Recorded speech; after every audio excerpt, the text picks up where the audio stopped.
ஆதி ஒரு பச்சையம்மா நக்கு பச்சை பல்லாக்கு பரமரோடு வெள்ளிரதம் முத்து பல்லாக்கு மூவரோட தங்கரதம் வெள்ளி ரதம் பூட்டி வீதி எங்கும் ஆடிடுவாம் தங்க ரதம் பூட்டி தரணி எல்லாம் சுத்திடுவாம் ஆதி ஒரு பச்சையம்மா தாயாரணப்பட்டவ ஆனா அவ எப்படி என்ன அம்மனுக்கு பச்சை நல்ல பச்சை பல்லாக்கு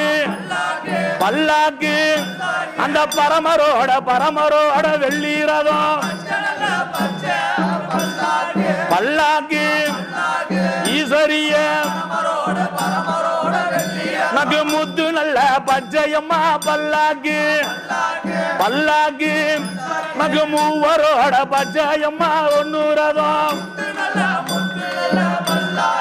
பல்லாக்கு பச்சையம்மா